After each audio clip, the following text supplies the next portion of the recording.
Assalamualaikum warahmatullahi wabarakatuh. Perkenalkan, nama saya Doni Andrean dari kelas mata kuliah Politik Kelautan hari Kamis.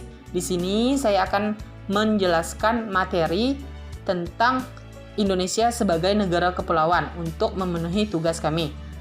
Saya bersama dengan rekan saya yaitu Arifin. Langsung saja tanpa memperpanjang waktu, kami langsung saja mulai. Baiklah, langsung saja kita jelaskan tentang tema materi yaitu Indonesia sebagai negara kepulauan. Indonesia merupakan negara kepulauan yang seluruhnya terdiri atas kepulauan-kepulauan dan mencakup pulau-pulau besar dan kecil yang merupakan satu kesatuan wilayah, politik, ekonomi, sosial budaya, dan historis yang batas wilayahnya ditarik dari garis pangkal kepulauan. Ketika kita mendengar nama kepulauan amat tidak asing bagi kita, yang mana wilayah Indonesia sendiri mencapai 1,905 juta kilometer persegi yang terbentang dari Sabang sampai Merauke. Dikutip dari buku Pengetahuan Sosial karya Tri Nur Hadiati, Indonesia disebut sebagai negara kepulauan karena wilayahnya terdiri dari pulau-pulau. Menurut KBBI itu sendiri, kepulauan berasal dari bentuk tunggal, yang mana kata pulau berarti tanah atau daratan yang dikelilingi air seperti laut, sungai, atau danau. Indonesia disebut negara kepulauan karena wilayah Indonesia sendiri terdiri dari banyak pulau. Dari Sabang sampai Merauke terdapat pulau yang jumlahnya lebih dari 17.000. Indonesia juga menempati urutan kedua setelah Kanada sebagai negara yang memiliki garis pantai terpanjang di dunia.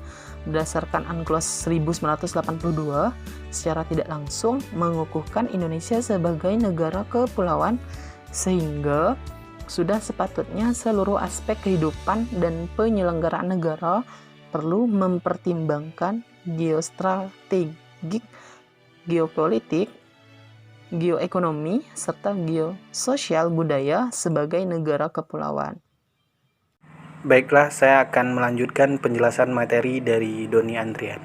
Seperti yang kita ketahui, dalam Undang-Undang Nomor 6 Tahun 1996 tentang Perairan Indonesia, yang dimaksud dengan kepulauan adalah suatu gugusan pulau, termasuk bagian pulau dan perairan di antara pulau-pulau tersebut, dan lain-lain wujud alami yang hubungannya satu sama lain demikian eratnya sehingga itu merupakan satuan-kesatuan geografi, ekonomi, pertahanan, dan keamanan, dan politik yang hakiki, atau yang secara historis dianggap sebagai demikian.